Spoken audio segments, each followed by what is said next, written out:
So good afternoon. This is the National Council for Preservation Education's fourth webinar this summer, the last in a series that NCPE is sponsoring to discuss the wide range of federal historic preservation programs. The title of today's session is Archaeology at the Federal, Regional, and Park levels. I'm Julie Johnson, the co-director of the National Council's internship program. I want to welcome all the NCPE interns, the other interns, fellows, staff, volunteers, and everyone else attending today's webinar. I'm delighted you're here and look forward to your questions. This series is offered in cooperation with the National Park Service's Cultural Resources, Partnerships, and Science Directorate in Washington, D.C. Before I introduce our panelists and my co-host from NPS, I'd like to say a few words about NCPE's internship program and this year's interns. The program was conceived of in 1991, but started in the summer of 1992 with 6 interns, all working in Washington, where they helped the Technical Preservation Services staff research and write preservation briefs. This summer, there are 95 interns working at 65 different locations in 29 states, in addition to Washington. We still have a large cadre of interns in the Metro DC area, but there are several at national parks in California, for example, as well as many other sites across the country, as this map shows. A point of interest, we do have interns working in Alaska and Hawaii this summer, but those states didn't fit on this map. The work our interns do is diverse. There's a graduate student in Library and Information Science from the University of Pittsburgh, cataloging records at Everglades National Park, a student of Industrial Heritage and Archaeology from Michigan Technological University, working in Washington to help update the website of the Heritage Documentation Programs, a museum studies student from University of Washington, caring for a collection of Revolutionary War era objects at Valley Forge National Historical Park, and a history major from West Virginia University, doing masonry conservation at Fort Pickens in the Gulf Islands National Seashore. About 650 students applied for almost 100 summer internship positions this year. It's a competitive award. The successful applicants were best able to explain how their coursework, job, and volunteer experiences and career goals matched the positions they were applying for. The fall application round for winter 2022 internships will be advertised on PreserveNet sometime in September, with applications due in October.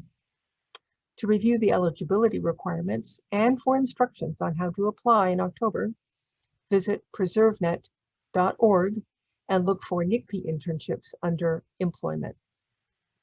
In the almost 30 years since the internship program began, over 6,000 college students and recent graduates have been awarded internships by NCPE, some working full-time at summer jobs and other part-time during the academic year. They've been able to learn from and contribute to the work done by skilled professionals, and in many instances, this work experience has led to future employment with the Park Service. I'm very proud to say that a few of our speakers today are NCPE intern alumni. I'd like to welcome my co-host, Paloma Belazny from the National Park Service. Paloma is responsible for putting together today's speakers. And Paloma, would you like to introduce yourself and say a few words? Absolutely. Thank you, Julie. Hi, everyone. I'm Paloma Belazny, and I'm the Youth Programs Coordinator for the Cultural Resources Directorate at the Washington office, also called WASO. Thank you all for joining us, and especially to our speakers for sharing their time today with us. During today's presentations, please enter any questions you have into the chat, and we hope to have a few minutes after the presentations for some Q&A. But before we hear from our panelists, I'm going to provide you with a very short snapshot of how the Department of the Interior and the Park Service is organized so that you can better place our speakers. I have shortened my summary a bit because if you've attended our previous NCPE webinars, you've heard my summary before, but for those of you who are new, I'm going to fill you in. So thanks, Julie, for advancing the slides. Next slide. Great. The Department of the Interior was founded in 1849 and currently has about 70,000 employees and is comprised of 11 bureaus and 7 offices. And the Park Service is just one of the bureaus listed here on this slide. And I've also included on this slide a picture of the very large main interior building located in Washington, D.C. Next slide. The Department of the Interior was reorganized in 2018 from many different regions that were recognized by different bureaus into 12 unified regions to be used by all bureaus. Next slide. Administratively, though, the Park Service operates within the framework of the Park Service's legacy regions seen on this slide. The Park Service has 7 of these regions plus the Washington office, and each region has one or several regional offices within its boundaries.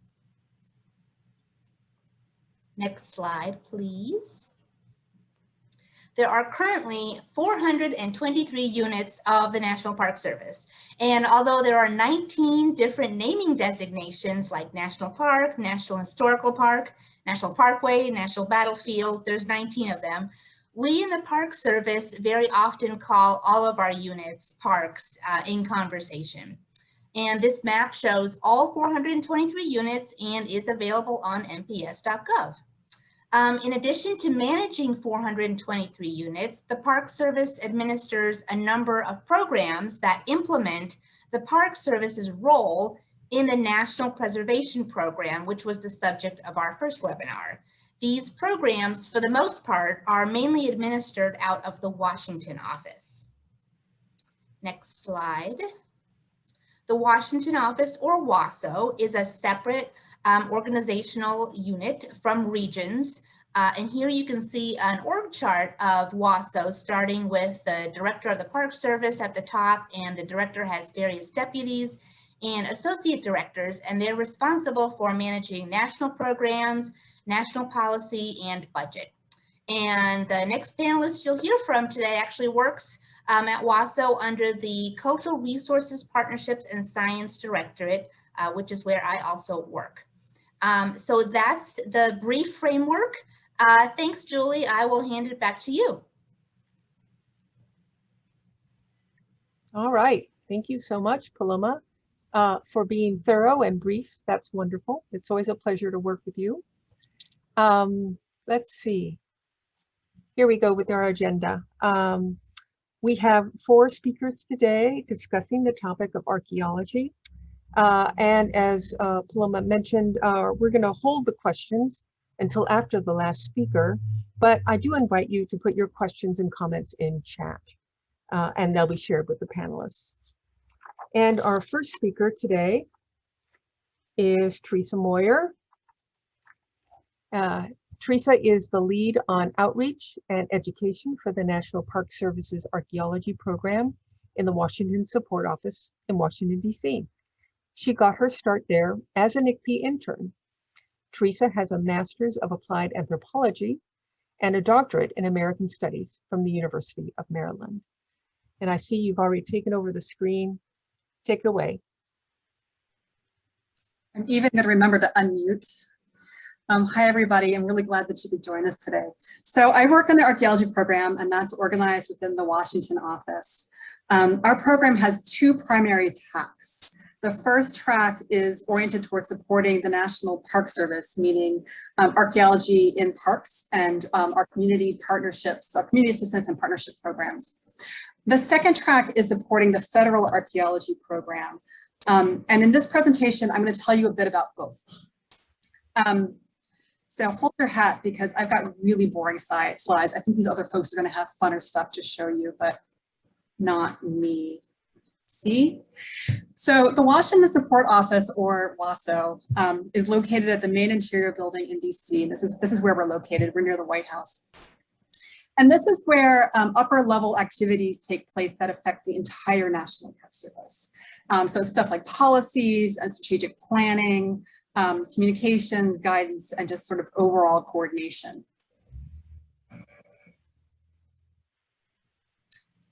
The archaeology program at WASO, we sort of push pieces into place so that archaeology can happen and be done well across the entire National Park Service system.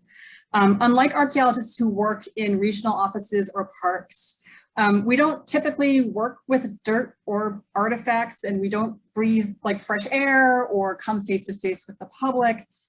Instead, we do things like develop training, we bird dog regulations, we promote the good works that are happening out in the parks in the regions. We develop educational products like lesson plans and youth programs. We manage a database of site locations and their conditions. We create guidance about like carrying out archaeology, and we do much more. We also collaborate with other programs and offices in the Cultural Resources Directorate, especially on the resources management side, these park and NHA programs that I've got listed on the right, but then also on the partnerships and community assistance side. So on the resource management side, we aim for what's called integrated resource management on a landscape scale, because none of our disciplines can do their work responsibly without collaborating across divisions. So for example, the archaeology program is working with the museum management program on figuring out collections policies in the field and ways to deaccession archaeological materials in a responsible way. Our staff is also conducting oral history with the Park History Program to interview NPS archaeologists who are retiring so we don't lose their institutional knowledge. On the partnership/community assistance side, we aim to help bolster archaeology. So one of our staff members in the archaeology program is actually half-time archaeology program and half-time National Register and NHL program. We also try to get the word out about grants that are available through the National Park Service to assist communities. And these are grants that assist communities, not parks, with doing archaeology and evaluating what they have. We also collaborate with programs and other directorates outside of cultural resources. So for example, I work a lot with the Natural Resources Directorate on science communication, so things like citizen science and education that deals with science. We also coordinate with the Workforce Directorate and its learning and development programs to identify training that's needed, such as for the Archaeological Resources Protection Act, which is always sort of a biggie, or to get technical guidance in front of people, like the ways National Park Service policies on harassment apply to archaeological field schools. Since other nations look to the National Park Service as a model for archaeology leadership, the Office of International Affairs will contact us to help develop training for these other nations or to meet with representatives of parks in other nations.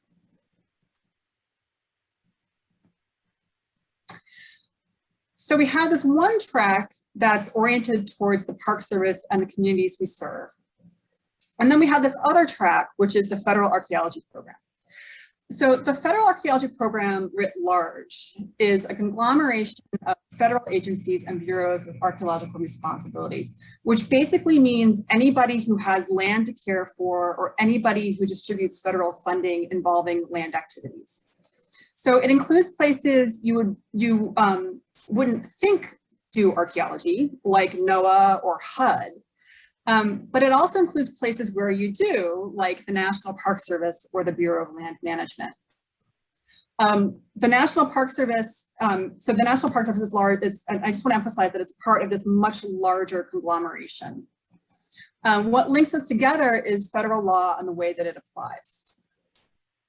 So the Secretary of the Interior is tasked by law with a number of archaeological responsibilities, and those are delegated, a number of them, to the National Park Service. The function of the departmental consulting archaeologist has been delegated to the chief archaeologist of the National Park Service. So my supervisor currently wears two very big hats. It also means that the archaeology program provides administrative support to the Federal Archeology Program on the one hand, we're also a member on the other hand. So much of what we do for the Federal Archeology Program involves coordination, which you may be getting the sense that that's what we do in the Washington office is coordination and more coordination. So we coordinate meetings to talk about issues of common concern, or we coordinate research to answer questions affecting federal archaeology. We coordinate training that affects us all. We coordinate communications about issues that are going on and messages about how we sort of address these challenges. We may also develop technical guidance to help federal archaeologists understand their responsibilities and how to carry them out. In the past, staff members have collected data from federal agencies about things like looting and vandalism on their lands, the number of sites they have, the acreages of those sites, the size of their archaeological collections. And so they've taken all that data about their archaeological activities to compile what was called the Secretary's Report to Congress. And that report aimed to provide information to Congress about the ways its laws, like the Archaeological Resources Protection Act, the way that those laws were working or were not working.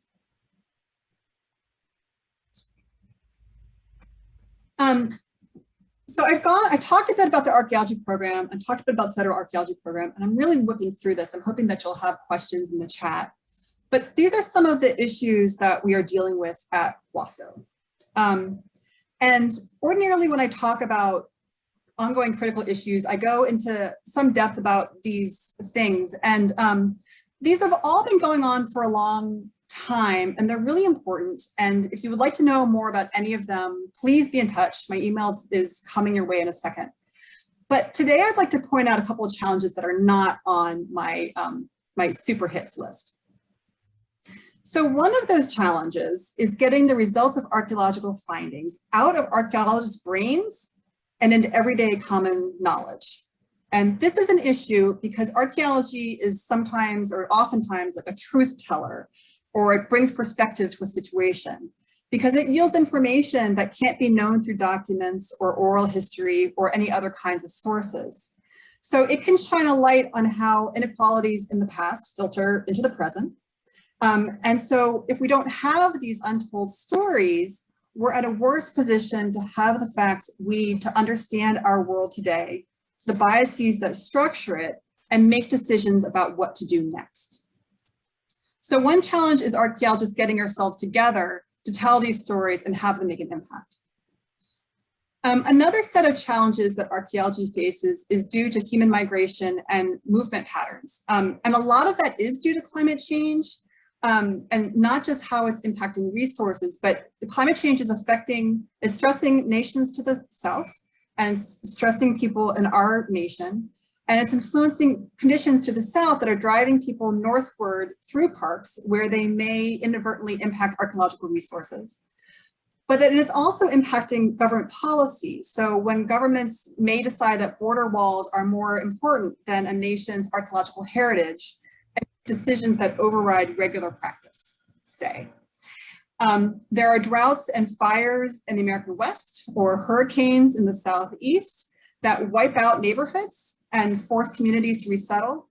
And so as a result of that, it forces us, our constituencies are constantly changing. And so the National Park Service is in a constant state of building new relationships and figuring out how to deal with the people that we serve. But in addition, so like during the federal government shutdown a few years ago, and in the past year during the pandemic, people have looked to parks to recreate and relax. And as a result, some national parks, a lot of national parks, have experienced just absolutely astonishing visitation numbers. And that's despite many facilities being closed. So as a result, we're seeing accelerated impacts to archaeological resources and damage to archaeological resources. And sometimes that's intentional, vandalism, looting, and sometimes it's not intentional, like if people build a fire ring out of an ancient wall. And we're seeing these impacts as a result of people using parks and public lands more. So from the Washington level, we look to see how we can coordinate with our partners, with our federal partners and with our local partners and with our partners in other programs and in other directorates, how we can coordinate to help parks and archaeologists to manage those challenges. This is my final email, my final slide with my email. So the neat thing about working at WASO, at the WASO level, is that we get this bird's eye view of the entire National Park Service and how archaeology does or doesn't fit in. So I welcome you to contact me for more information. I hope you have a terrific internship and stay safe this summer. Thank you. Thank you so much, Teresa. That was great and brief, but also great. And I think I'll have a few questions, but I'll save them for the end for you, if that's okay. I want to introduce our next speaker, Amy Roache-Fedchenko, who is an archaeologist with the Northeast Archeological Resource Program, where she specializes in public outreach and stewardship engagement. Prior to working in a regional program office, she worked with several park units as a museum specialist and curator. She received her PhD and MA in anthropology from Syracuse University. So Amy, are you feeling like you can take over? Except you're muted. There we go. Can we see this now? Yes. Great. Thank you very much. Yeah, so one thing I want to emphasize and what you might see and pick up on as we go through our presentations is, yeah, there is kind of a hierarchy. So Teresa, your presentation was exciting because it kind of sets the tone for archaeology in the parks and in the regions. And so, again, I work with the Northeast Archeological Resources Program. It's also known as Interior Region 1, and it extends from Maine down through Virginia and then over to Pennsylvania, West Virginia, Maryland, and then the Northeast and New England states. So our primary goal and mission is to support parks. And how do we do that? By providing quality archaeological support to parks. Each park has some consistent needs when it comes to archaeology with regard to baseline documentation and information gathering and related to what's called Section 106 compliance, part of the National Historic Preservation Act. But our office primarily deals with Section 110 of the National Historic Preservation Act, which is focused on gathering baseline information, conducting condition assessments for sites and so on and so forth, and providing reports and resources to support the parks to accomplish those goals. We also support our partners and stakeholders in cultural resource stewardship. So this means we do interact with the state historic preservation offices. We also interact with the tribal historic preservation offices. We do have an ethnographic program in our region, and so we collaborate quite often with that office to support some of our archaeology focused projects. Now, during the pandemic and adjustment to work, we haven't been able to go out into the field to help support parks in this manner. And so we've changed some of the ways that we do work, and we've created some special initiatives or areas in which we're trying to focus more to be able to support parks with stewardship practices and meeting archaeological needs.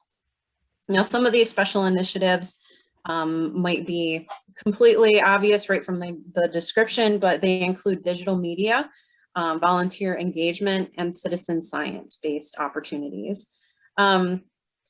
So my role within the regional office centers on these special initiatives, but my day-to-day kind of practice also means that I'm supporting about 16 out of the 84 park units within the Northeast region. And this goes everywhere from, we're thinking about putting an electrical line between these two buildings. What do we need to do to protect the resources? I'll provide some advice on that situation. Sometimes if it requires archaeological monitoring, I will go down there, and I say go down there because I'm in northern or central New York, and a lot of my parks I deal with are further south. I will visit the parks to help them with their archaeology needs for those projects. Or, you know, I can help them put together contracts if there are larger projects that need to happen and we just don't have the capacity to carry out the archaeology ourselves. Sometimes that doesn't happen. Sometimes what happens is that we have big projects that do get funded that helps us better explore the archaeological resources within the parks and ask questions of groups of people who, you know, historically have been marginalized, oppressed, enslaved. And that's the picture that you see there. I'm working at a site for a project called the African American Tenant Farmer Project at Hopewell Furnace National Historic Site. This was just a few weeks ago. We had a strategic sampling we could go out and do that required digging into the grounds. We recovered artifacts and so on and so forth. So that's also a part of the job. Other things that take place in my day-to-day is working with these special initiatives and trying to combine them into some of the archaeological needs of the park and promote citizen stewardship. So how do we promote citizen stewardship? We do that through digital media. We have several, you know, social media outlets that we're working on and support. We have a website. We also are working on a short film project that we're highlighting archaeological projects within parks at a few different parks, and we're going to release those online as well. And so creating those virtual connections and opportunities, hosting panel discussions online. Also, volunteer engagement means that we're working to provide volunteer opportunities within parks to engage with the archaeological resources. And it can be a few different things, but our newest program that we have is called a Volunteer Archaeological Monitoring Program. And one of our interns is helping to pilot that program. She's been extremely effective in making sure that volunteers are able to visit archaeological sites in a safe manner and scientifically document the resource in a way that the park is then able to report to WASO, for instance, on the conditions of the site. And citizen science is another initiative that we're focusing on promoting science among school-aged children, whether that's through public archaeology day kind of events, or creating kind of one-stop shop experiences that allow for hands-on engagement with archaeology. So these are some of the day-to-day things that take up my time, and it includes writing social media, editing images and video content, listening to park needs and reviewing projects, everything from reviewing and using GIS data and information, reviewing reports that have been prepared by somebody else, providing feedback on ways to improve it, and interpreting data to calculate potential impact to sites. Particularly, you know, we're starting to venture into the Great American Outdoors Act, which provides significant amount of money for parks to address bug maintenance projects. So archaeological resources may be impacted by some of those. And other things that don't include field work includes grant writing, attending a lot of meetings to coordinate with parks, and putting time in to create the relationship between the regional office and the parks themselves. And then working together to put materials on that can be used to interpret archaeology. I thought I would also share some of the projects that, you know, our current interns have been working on to further some of our initiatives and make sure that we're meeting the goals and needs of the parks. And so you can see some pictures here of those projects. We have a public outreach event on the bottom left that shows kids digging in a sandbox. In the middle, there's processing archaeological artifacts in a lab setting that were excavated by the interns as well. Assessing historic structures within the fields and conducting field excavations as well. So there's a variety of tasks being done by interns within our project office. I mentioned the Volunteer Archaeology Monitoring Program as well. And so our intern has been recruiting volunteers, creating training material, so on and so forth. And then we also have an intern working on our social media and digital outreach. And so you can see some of the content that's created to not only, you know, kind of advertise and social network stuff, but also it's a way that we can use to educate the public about what archaeology is. There's a lot of misconceptions that archaeologists, for instance, dig dinosaurs. And we're able to kind of highlight some different aspects of what is archaeology, how is it done, who does it, and why are we doing it. So, but that's not to say we don't make fun memes like for Waffle Day, where, you know, archaeologists excavate in grids and waffles have grids. So, so those are some of the, oh, I thought I had one more slide. Those are some of the examples of internship projects that we're working on. So, yeah, so thank you for inviting me. I hope that gives you some basic information, and feel free to reach out. I'll throw my email in a chat as well. So. All right. No, Amy, that's wonderful. Thank you for reviewing what you do. And I realize it's difficult even at the regional level to go into much detail, but I appreciate your thoroughness and also telling us what your NCPE, what your interns are doing and why they do it. That's wonderful. I think we'll go on to the next speaker, Thadra Stanton. Graduated from Florida State University's Department of Anthropology with a BA in 1997 and an MA in 2011. She works at the National Park Service's Southeast Archeological Center in Tallahassee for the External Programs Division, which works with agencies such as U.S. Fish and Wildlife, U.S. Forest Service's Forest of Florida, and the U.S. Army's Fort Polk. And Thadra, you've taken it over. Great. Hi. So I'm very similar to Amy, that I work at the Southeast Regional Center. We're located in Tallahassee, Florida.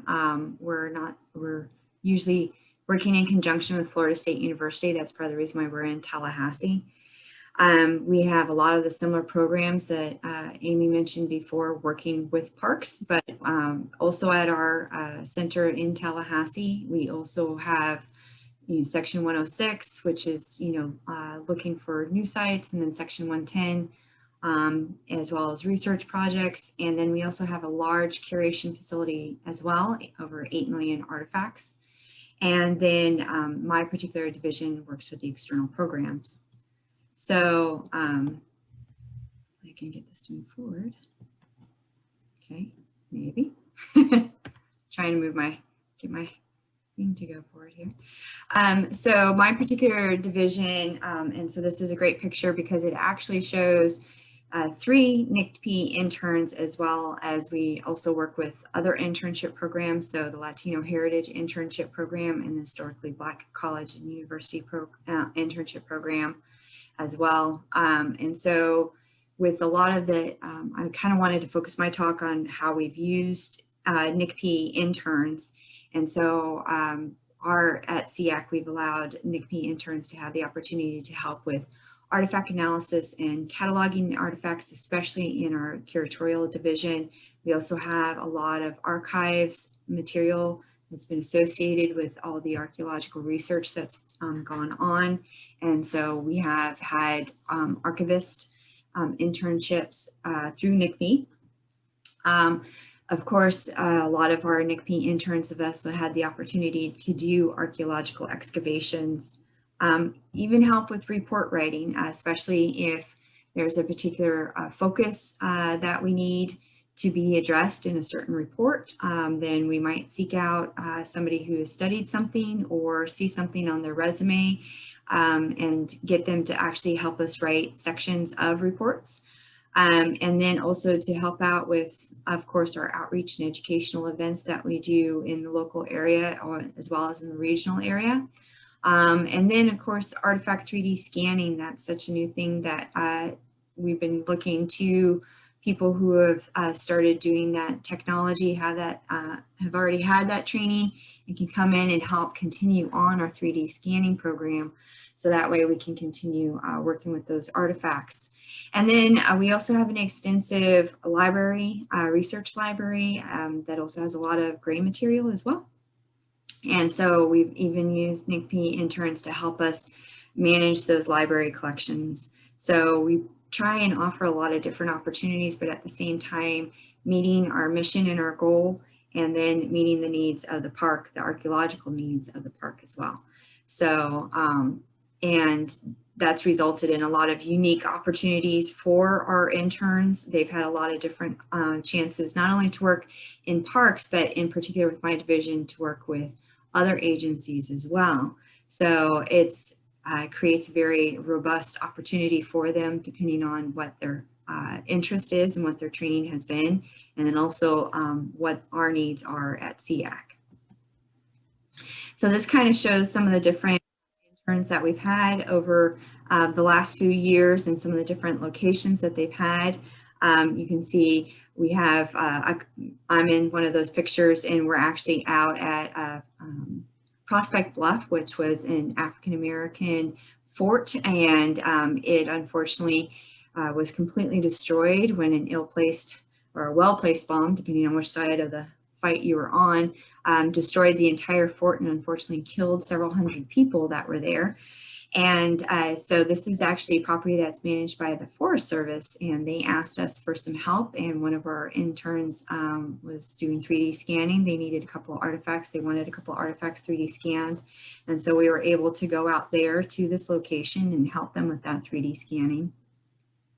As you can see, we've got another intern down there in an excavation unit helping to excavate an old cellar as well. And then down in the lower right, we have some additional interns that helped us clear a site prior to doing some excavations, and also having some people come out. And then down in the lower left-hand corner, you can see it's very forested areas, but we've had the interns come out and help us on various projects. So a lot of different opportunities, some in the lab, some out in the field, some in very hot conditions, and some in very interesting projects. And then some just we needed help wrapping up projects as well. So this, and then a big part of what I do is of course, education and outreach. So we've had those opportunities to help those NCPE interns learn how to tell the archaeological story back to the general public. So going into summer camps, working with homeschool groups. In the lower right-hand corner, Southeast Archeological Center is located across the street from the National High Magnetic Laboratory. During the summer, they put on a Sci Girls summer camp for middle school girls. And so what you're seeing there in the bottom right-hand corner is where we were actually doing a little bit of osteological excavations, and we basically kind of set up like a mock dig for them, and they had that opportunity. And of course, as you can see, there was a lot of students there, and so we brought in the NCPE interns to give them that opportunity to work with those young women, to help them learn more about how we conduct archaeological excavations and research and how we document it. So that way they kind of got a more full perspective on how that is done. So that is how we've kind of utilized the NCPE internship. The great thing about the NCPE internships is that they allow flexibility on both ends, both for the student as well as for us, and that it has different hours that can be set at the beginning depending on what is needed for that particular project. And so that degree of flexibility has made the NCPE internship program very useful for us at SEAC. So depending on if we have a small project, then we might only need somebody for 400 hours or 800 hours. If we have a large project, then we might see about keeping them on for 1,200 hours. So that degree of flexibility has really been helpful, and why we continue to use the NCPE program to bring on interns. And that flexibility, you know, when you read those advertisements that Julia posts for us on behalf of us, you can see that wide range of expectations that we have through the different programs, and allowing that a very useful opportunity for the students, for those who are looking for that unique experience, as well as helping us to further on the mission of not only our particular agency, but also the whole archaeology program overall. So that is it for me. I was trying to stay on time, so I'm going to pass it back to you, Julie. All right. Thank you, Thadra. That was great. And it's interesting too, how SEAC is different from Northeast, although both regional programs, at least how they're described here, makes them sound like they do different sorts of things, and that's interesting. I think there's going to be a few questions at the end, so stay tuned. So I will introduce our last speaker, and that is Clare Connelly. She's an archaeologist and manages the cultural resources at White Sands National Park in New Mexico. She started with NPS as an intern in Death Valley National Park and has worked previously in the Midwest region of the National Park Service. She has a bachelor's degree in anthropology from Ohio University and a master's in anthropology from the University of Wisconsin at Milwaukee. So it looks like, Claire, you've been able to take over. I appreciate that. Take it away. All right. Hi, my name is Clare Connelly. I'm the archaeologist at White Sands National Park. We actually just had our first ever NCPE intern finish her internship, helping us to document the human side of our fossilized footprints. And we've had our second NCPE intern just start helping us to document the Native American story behind those fossilized footprints. So we're really starting to get more involved with NCPE here at the park. As the park archaeologist, I am the only cultural resource staff member. So I manage all of our cultural resources. And here is kind of an image of White Sands. We are, I think there's some bad reviews out there, and ours is that we are literally just miles of white sand, and that's what we are. We're located in southern New Mexico, and it is the largest gypsum dune field in the world. So like I said, I manage all the cultural resources, and that includes the archaeology, the anthropology, the museum collections, history, and then in addition, I also help manage our GIS program. And here's some photos of us working in the field to identify archaeological sites and fossilized footprints, as well as a cannonball that is in our collection that was found in one of the dunes a few years back. In terms of the park archaeology, the majority of what I work on is either compliance for new projects that might include ground disturbance or could potentially interact with cultural resources. And then I do a lot of work doing site condition assessments. We have over 350 recorded archaeological sites at the park. We're pretty sure we have over 1,000 total. We just haven't been able to get out there and record them. But I do a lot of work making sure that those sites that we do have recorded are maintained and not destroyed by either human interaction or natural erosion.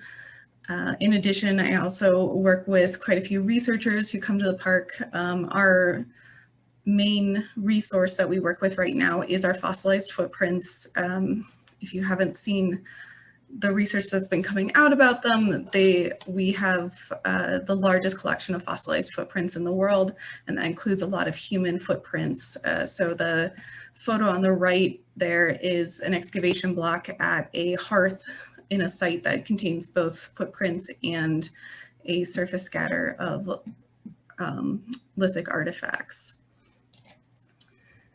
Some of the unique archaeology at White Sands, what makes us really special is that we have evidence of human occupation throughout all of human history in this area. Like I said, it dates back to the human footprints. The photo on the right there is a human trackway You can see it's pretty eroded. Unfortunately, most of our trackways do erode away very, very quickly. So a lot of our work is devoted to recording them before they disappear.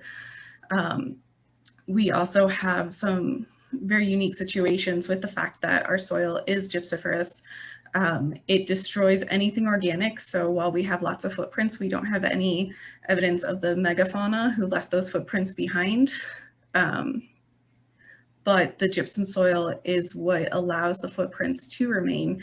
It also retains signatures of heat. So a lot of our sites that we do have recorded are campsites because we're able to identify where fire was used. We also have some unique situations with the fact that we are completely surrounded by military neighbors. And in the 40s and 50s, they were very, very active, including the White Sands, what is now known as the White Sands Missile Range. And so this photo in the middle shows an unexploded ordnance, and we have many, many of those throughout the park that we have to be careful of and keep an eye out for. In fact, I recently spent a couple days in a helicopter looking for a rocket that landed in the park during a standard test by the military. In addition, I do a lot of work with our tribal partners. We consult with 32 affiliated tribal and Puebloan partners. It's a lot of different groups, a lot of different cultures to work with, and we've been able to, over the last several years, really develop a very strong relationship with each of them individually. This includes constant consultation on any projects we are doing that could interact with the cultural resources, in a comprehensive agreement related to the Native American Graves Protection and Repatriation Act and any inadvertent fines we might come across. But most importantly, we work with them to tell the story of the fossilized footprints. We want to make sure that not only is the Native American voice and story told, but is at the forefront of our interpretation. And that includes working very closely with artists to ensure that the Native American perspective is advanced as much as possible in those interpretations. For example, this is a scene that we discovered of a human tracking a giant sloth by walking in each of the sloth's footprints, and a wonderful artist rendering of that scene. And then I'm just gonna real quick try to go through the other areas that I work on. I am the curator for the museum program. This is an image of our curation facilities. It's just a Connex box. It's very small, so we don't have a lot of collections. What we do have is mostly biological specimens, as we have a lot of endemic species that have adapted to living in this unique environment, including 60 endemic moth species that have been discovered just in the last decade or so. We try not to collect artifacts from the field because, one, doing so or leaving the artifacts out in the field helps preserve those archaeological sites here, since most of our artifacts are on the surface. But also in terms of the pre-contact archaeological sites, we leave them in the field out of respect for our tribal partners' wishes. So we don't have a lot of artifacts in our collection storage, but we do have some, and here are some images of some of our historic artifacts. I also work a lot with our historic resources, the main one of which is our historic district. We have a lot of buildings in the front end of the park, including our visitor center, that were all built in the 1930s in the style of Northern New Mexico adobe buildings.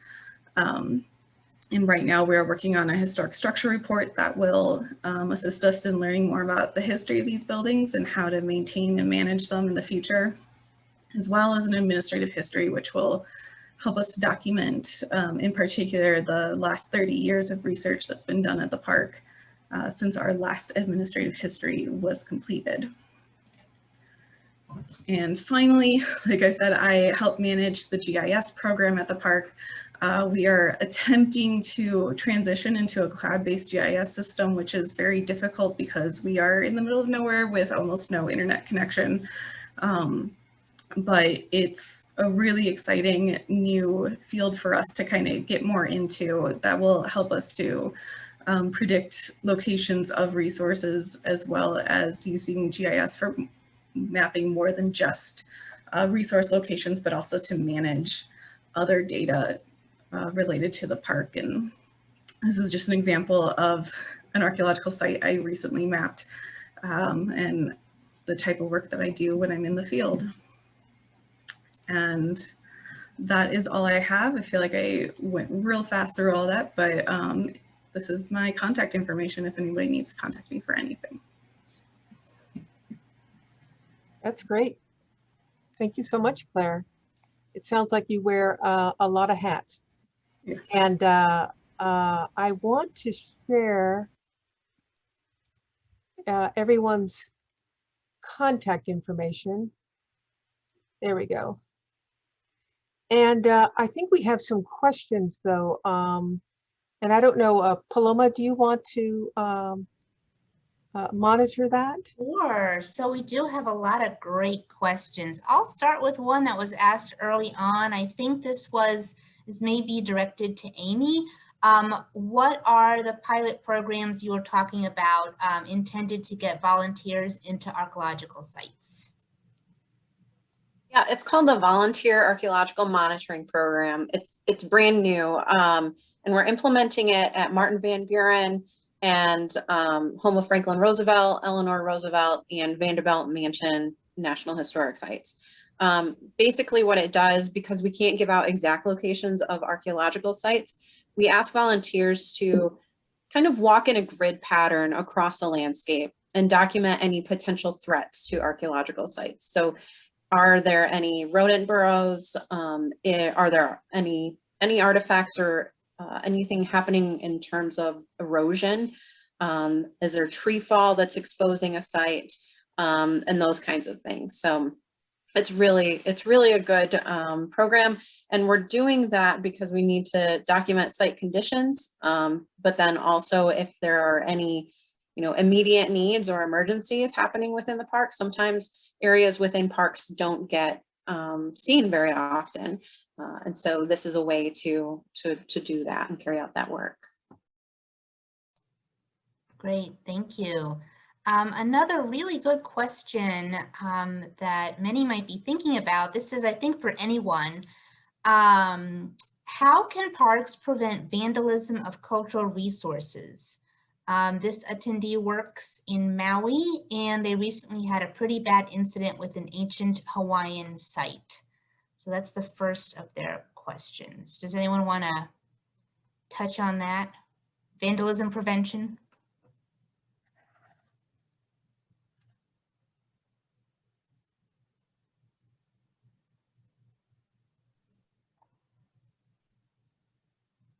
Fine, I'll bite.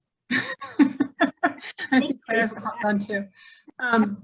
The gold standard tends to be education, public education that archaeology is important, public education that archaeological resources are easily damaged, and when they're damaged, they're gone. That's it, one and done. For some sites, and I think this would apply to Hawaii, and for Native American sites, another strategy is emphasizing that there are living peoples to whom these images are alive and an ongoing part of their lives and cultures. And so the connection there between public education and then recognizing that there are living peoples who care about these is trying to get people to understand that there is a real intellectual and emotional impact to their actions, that they're not victimless crimes, that it may be Native peoples who no longer have these resources as part of their families. It may be that the vandals' children or grandchildren can then no longer go visit these sites because they're gone. So we try to do education. But it's a really, really tough, really tough nut to crack. Thank you. And the second part to that question, for anyone, Are there any linguistic, language documentation or language-focused programs run by or in collaboration with the NPS? I can't think of anything specific, but Claire. We have a small program that we're just starting to launch that is focused on our trackways, because the more we've worked with our tribal partners, the more we've learned that there are words or stories that are associated with megafauna to try to really prove and emphasize the story of humans living alongside megafauna. And I know I've heard of some other parks and other offices trying to do similar types of projects where we're not necessarily recording those words and stories, but more just trying to open that conversation to talk about the fact that they do exist. Thank you, thank you. And if you want to learn more about that, Claire, I'm sure you'd be happy to answer any emails about that. Yes, great. We do have a question for Claire. As the only employee in the Cultural Resources branch, how do you utilize interns and volunteers to complete projects? That's a good question. I'm trying to. As the only employee, it's very difficult to do all my own work and manage volunteers and interns at the same time. Right now, I have 2 volunteers. With COVID, we had to really stop using volunteers. We've only just recently started using them again. And to work with a lot of the cultural resources, they have to go through extra training. So it's rather difficult, but I'm really trying hard to work more closely with the community to bring in individuals to help work with some of the programs that, especially our museum program, that has been kind of the most, or not neglected, but the least, has had the least attention to it. And I'm just trying to slowly expand our internship and volunteer programs so that we can get more people involved and get our community more involved in protecting our resources.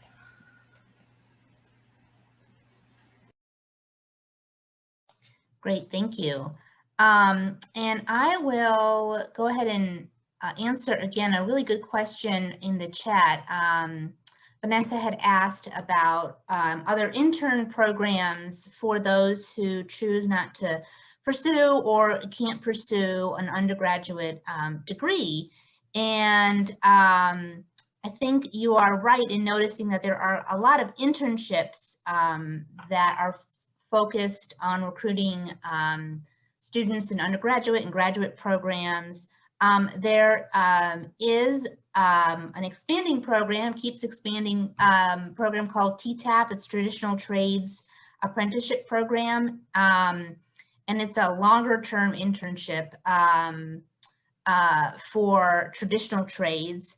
And then a lot of our other partners like American Conservation Experience, Student Conservation Association, Conservation Legacy, Green and Youth Foundation, they work with parks just like NCPE does to host internships. So check out their websites and see what they offer. And a number of our internships are looking for students in college and graduate school, because a lot of our cultural resources, the professional positions do require an undergraduate degree.